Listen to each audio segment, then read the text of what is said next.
Well, hi everyone, and welcome to RTB, your Resilience Toolbox. I'm very excited today and especially happy to have Jenna-Lee. Jenna-Lee Is that how you say your surname, Jenna? Yes. Okay, right. It's really great to have you with us today on RTB. Thank you for joining. Thank you for having me. Honestly, it's amazing. Okay, so Jenna, you are a 17-year-old grade 12 pupil at a school in Cape Town. And yeah, I met you last year during the Toastmasters course, the Communication and Leadership course. And let's just ask, where did you come in the final competition? I came in second, I believe. So right up there with the winners and with an incredible speech.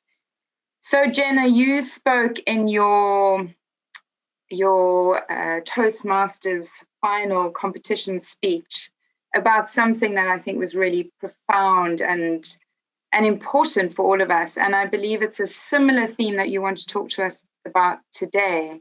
So about the treatment of women, gender equality, objectification of women, all of these issues seem to be really, really important to you.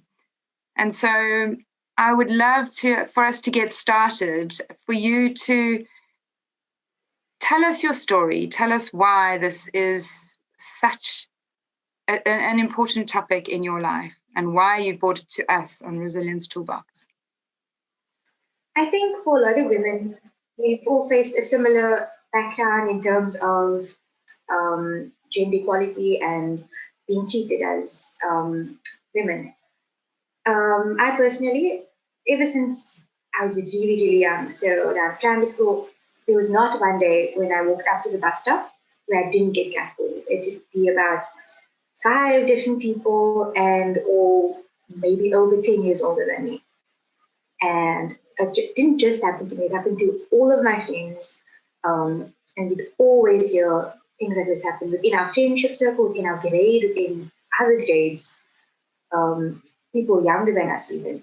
And it's all started like the idea of men calling me, men objectifying me, men sexualizing me. It's all been rooted in my mind from a very, very young age. And I've always been told, like, maybe you shouldn't wear what you wore and you wouldn't get catcalled. So I always, the idea that it was what I wore that caused them to objectify me, that is my fault. That idea was rooted in my head and it grew.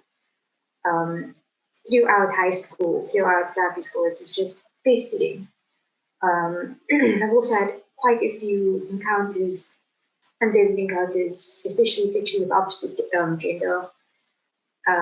Many incidents have happened, such as inappropriate touching, non-consensual stuff. It's just been an ongoing thing, and it carried out from when I was about 3, even, all the way up to where I am now. An incident last year happened in the park where something very inappropriate happened, and man used me for his he used me for his sexual fantasy. I don't know how to put it, but it was very unpleasant. It was only in the recent years that I started realizing it's not what I'm wearing, because I could be wearing I wore a huge coat one time, full on jeans, socks, everything, covered head to toe, and I still got catcalled. I still got objectified. And I realized it's not what I'm wearing. It's their mental state, it's their mentality, and what society sort of breeded in their minds that this is okay. It's okay to objectify women. It's okay to make them seem like objects for our pleasure. That we can't help ourselves because they just basically threw themselves at us. They were asking for it. I shouldn't have to be scared to go out in a skirt just because some guy is going to find it attractive. And I started realizing, like, this is a serious problem. And the more I start to conform and the more I start to submit to it, it doesn't help the problem at all. I figured maybe I should, like, instead of submitting to it and letting it go with the flow, I should rather like stand up for it and stand up for other women. And that's what I was really trying to relay in my speech. I was trying to tell other women that it's not their fault and they shouldn't be scared to wear what they want to wear, because at the end of the day, your clothes don't equal consent. So I started really becoming passionate about it in the last few years, and I really just wanted to get my message across. Not saying that I'm the only woman that experiences, because many women have, but a lot of us are too scared or still scared to speak up. And I want to be one of the voices that actually speak up and encourage other women to do the same. It's awful what girls go through and what women go through. You know, it's just not right. But I think it's incredible that you've got the courage to actually express that, and we can learn through that. So tell me, so you said you've had all these experiences for many years from a very, very young age. How did that play out for you? I'm sure you handled that differently as you've gone through the ages, but you know, as a young girl under 10, like what kind of impact was that having on you? My young mind thought that this was okay, this was normal. And so the more it happened, the more I thought, okay, this is normal, and it would happen more close to where I am.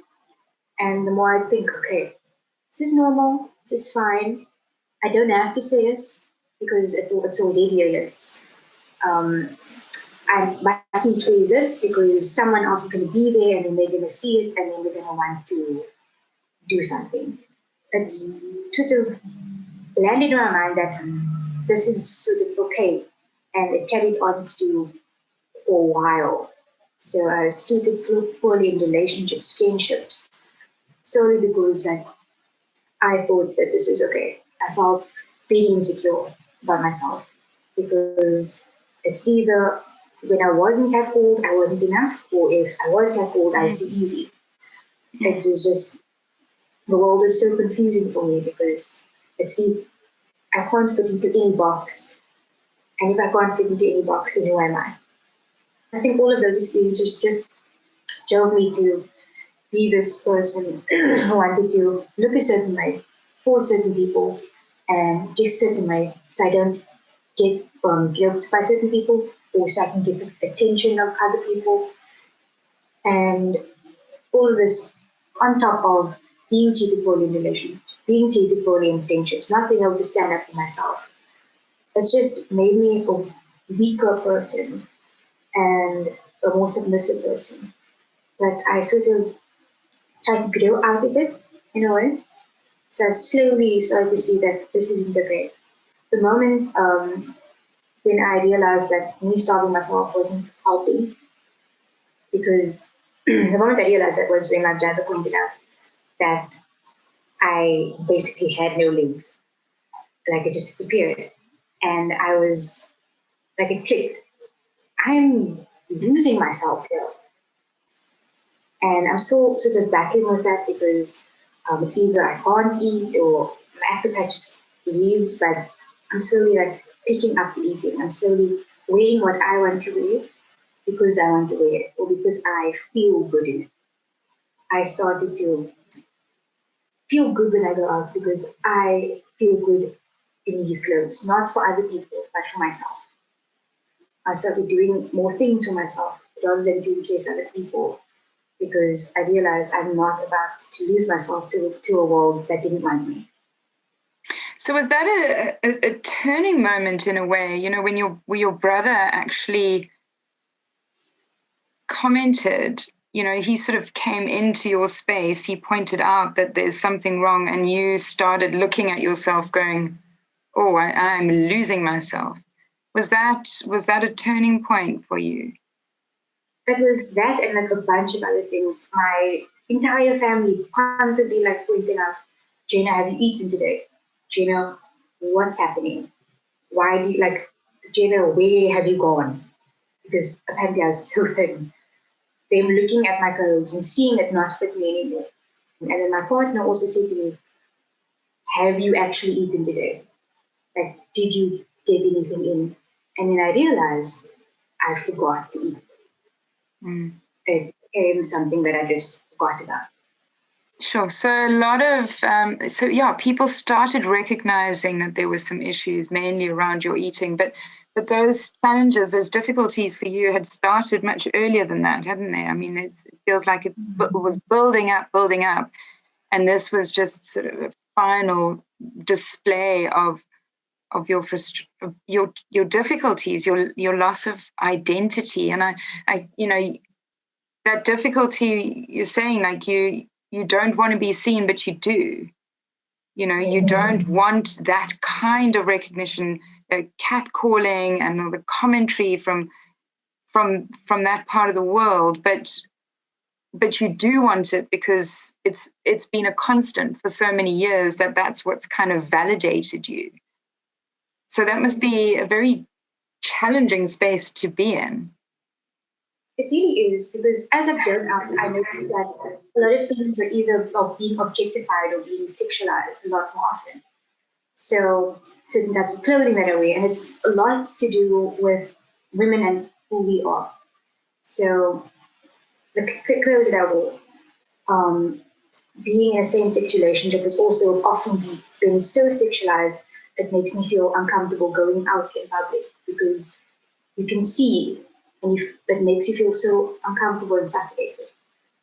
My hair as well, the kind of accessories I wear, the places that I go, the friends that I hang out with, it's just become so hectic that they nitpick on every little thing, every little bit of your personality, every bit of what you're wearing.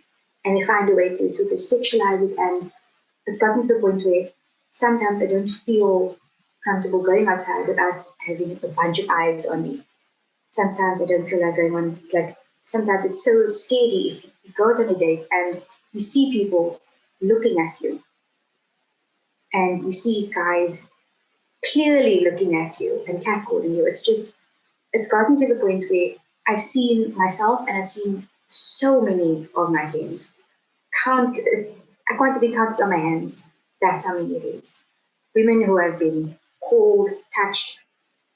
It's so many instances that just makes you feel so unsafe. And we always think that it's not them, that it's not their fault for doing that to me because I was basically asking for it. So what do you think? What do you think the reason is? What do these men and boys, I don't know what age groups you're talking about, that are treating you this way? So maybe you can answer that. But also, what is it? Why do you think they feel they have the right to do that? What is it? The age groups, firstly, I think I've never really seen younger boys do it because that's at the point where they're still learning. And if they do it, it would just be like unconsciously they'd say, "Oh no, I saw my dad do this. Oh no, I saw my cousin do this." When I was younger, it would be much older men, so about middle-aged. In high school, it would be teenagers and middle-aged. And I feel like it's been going on for such a long time. I mean, if you look at the earliest days where women weren't allowed to vote, women weren't allowed to work, we were only allowed in the house to cook, clean, and take care of kids.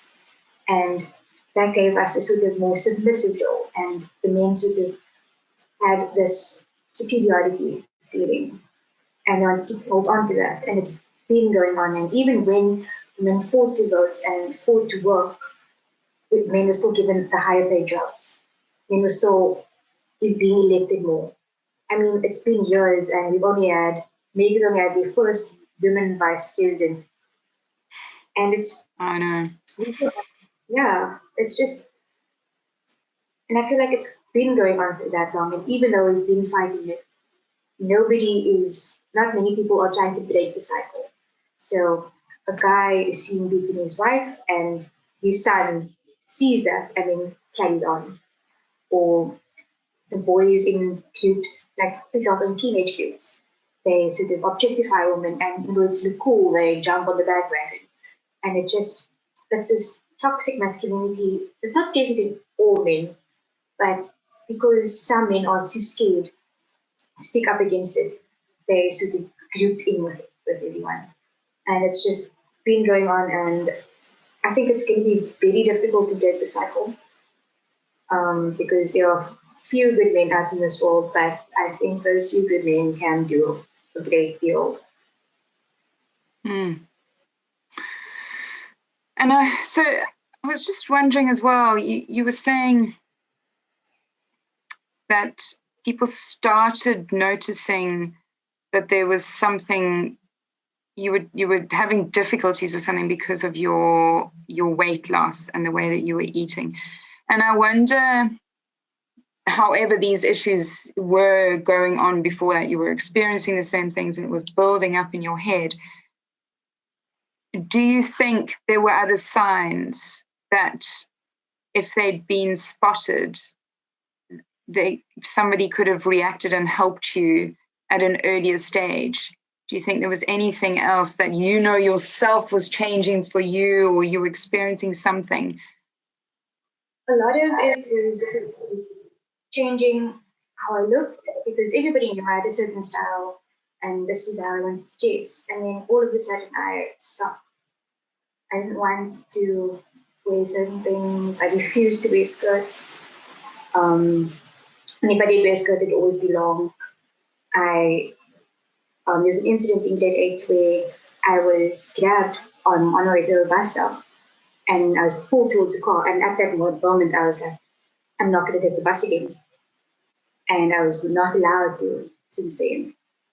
And it's things like me clearly losing myself, being quiet, staying in my room, not wanting to go out unless it was in a huge group.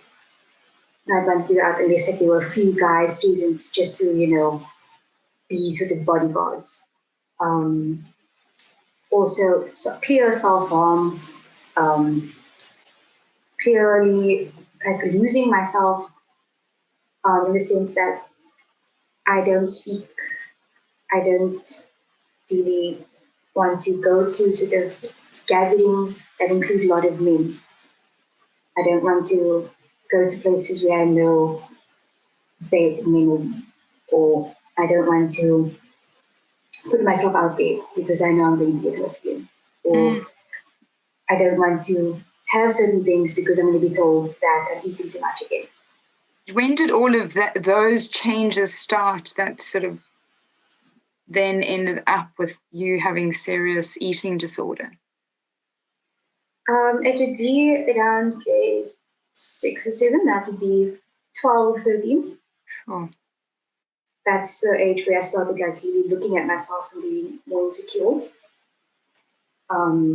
being more anxious, being more depressed. And because I feel like before that age was just, okay, this is normal, this is fine, this happens every day. And then at that mark, it's just like, is there something wrong with me? Something the way I'm looking. I remember being objectified so much in grade 6 that you just think, oh my word, am I wearing the right clothes? Where are the other girls? Why are they only around me? Is it my fault? What am I doing wrong? Am I doing something right? I just felt so out of place and confused that started off, maybe I should do this and then they'll like me. Maybe I shouldn't do that because they won't like me. And it kept going. And then eventually it started building a little bit more because I started seeing more and more of myself that I hated. And then I wanted to get rid of it so badly that I resorted to more drastic measures such as starving myself.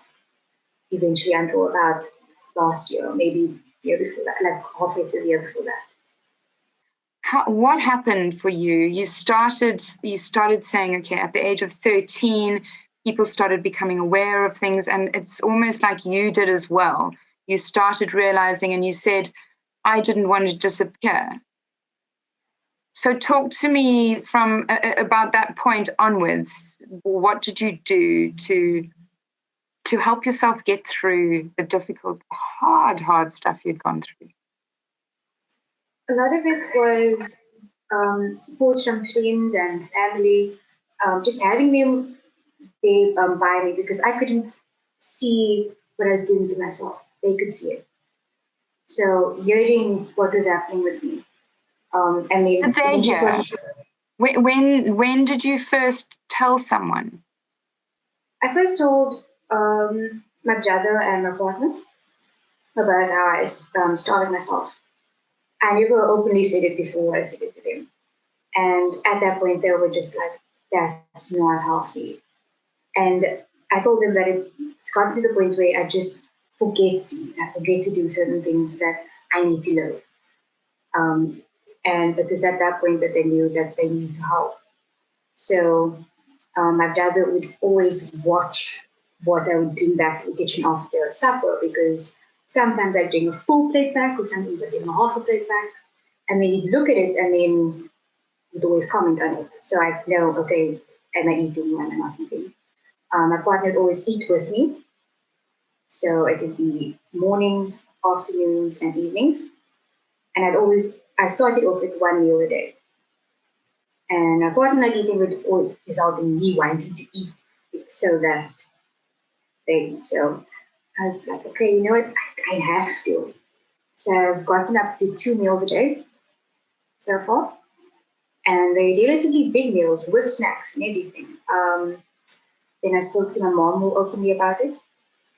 And she was also very, very helpful in the sense that sport gave me what I needed to move further. So I think it was a lot of friends, family.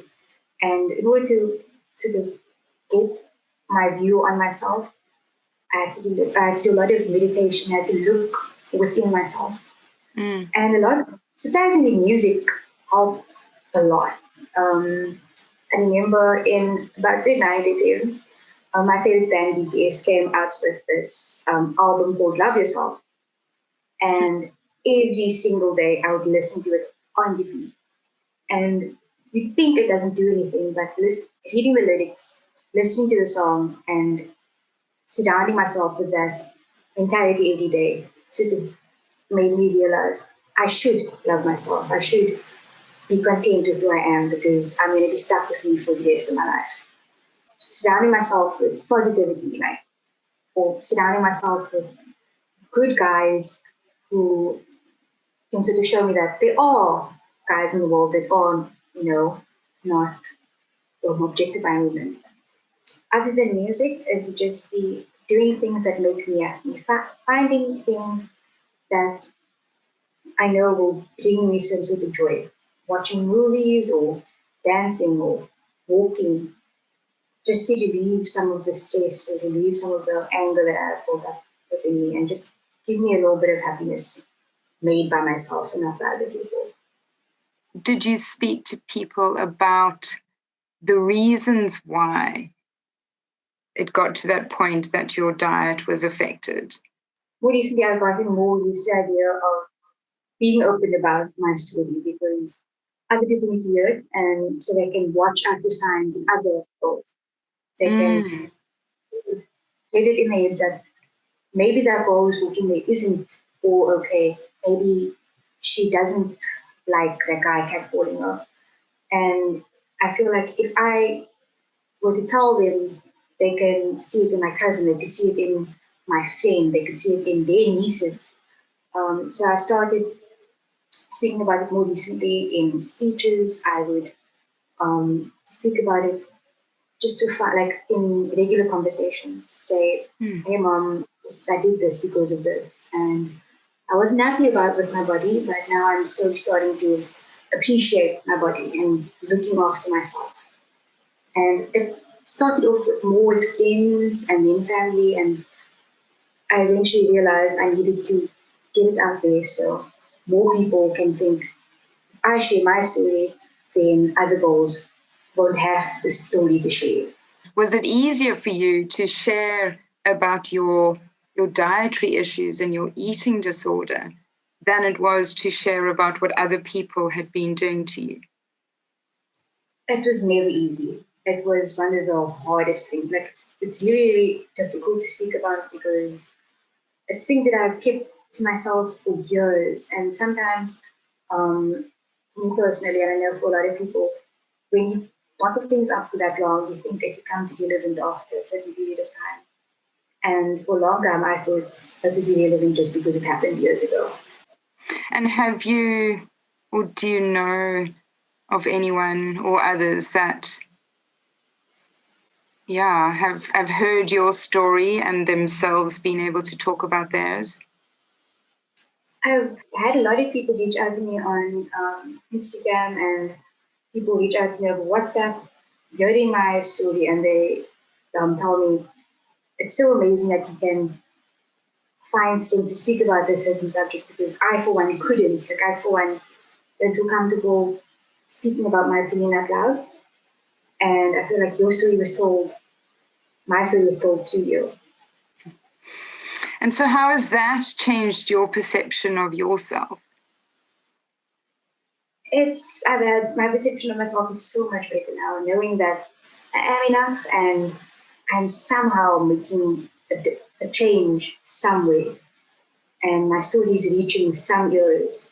And that story, that ears are giving their own stories to each other ears. And it's just knowing that I can make a difference and making a positive influence in different people's lives and having all this positive feedback saying, Jenna, you're doing good. Jenna, this is good. You are good. You are enough. It's made me feel validated and good in the world. Like I had a place and I had a purpose. And it's just made me feel more secure in myself. I think, as you said, so many people are going through similar things and really just haven't found that ability inside them, and that what they said to you, you're giving them the voice. So I think it's profound what you're doing, and also how you've processed and you've come through the journey yourself. I think you can be very, very proud of yourself, and certainly look in the mirror and say, Jenna, you're good. Now we are on our resilience toolbox, and I typically ask people to offer their 3 tools that they really want to, that they've used and tried and can recommend to other young people, to say, give these a go. This helped me. It might help you too. Do you want to share your 3 tools with us? Of course. Tool number 1 would be surround yourself with people with a positive mindset. Surround yourself with people who can support you, that can bring you that support when you feel like you can't support yourself. 2 is definitely music. Find your rhythm, find your flow, find what speaks to you, and let it flow throughout your body, let it carry you to the next day. And my 3rd one would definitely be, I have a hedonistic approach to things, so do what makes you happy. If it's playing guitar, if it's painting your nails, even if it's putting on makeup when it's quarantine, just do what makes you happy, do what puts a smile on your face.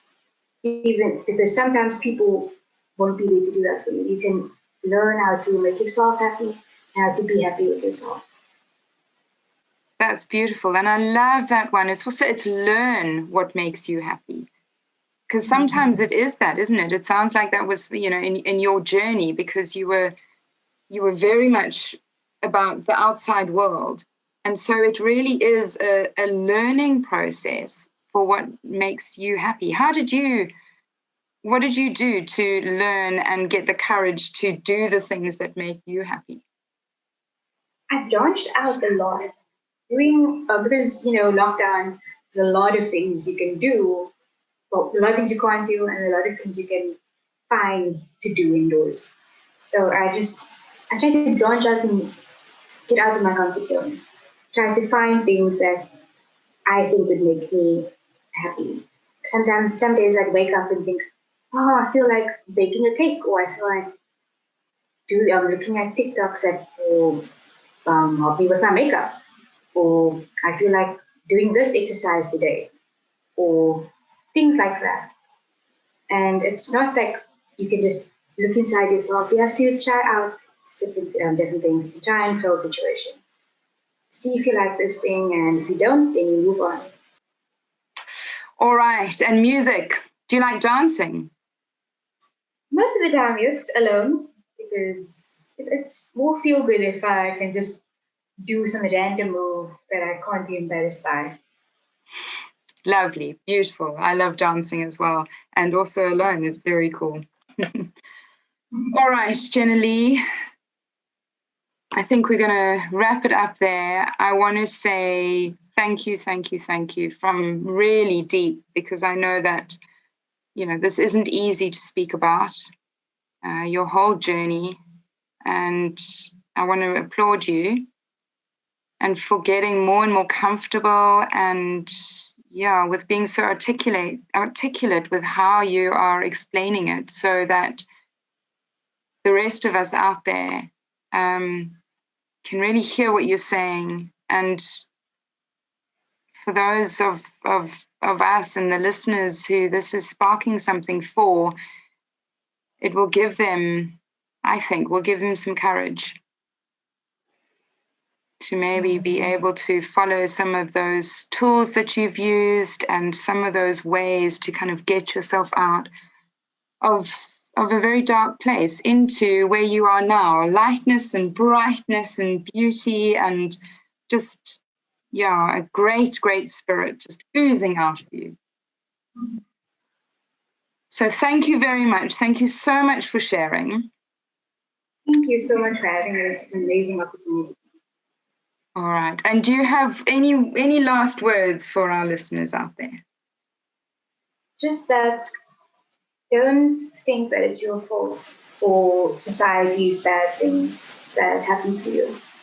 And don't do things that clearly make you unhappy. Do what makes you happy. Do what makes you feel comfortable. Just because society says it's bad doesn't mean it's bad for you. On that note, thank you very, very much. And to the listeners out there, listen to Jenna-Lee's very important message there and think about the tools that she's been using, try them on, see what works for you. And remember that tools, if not used, they go rusty. So keep them by you at all times and have fun out there.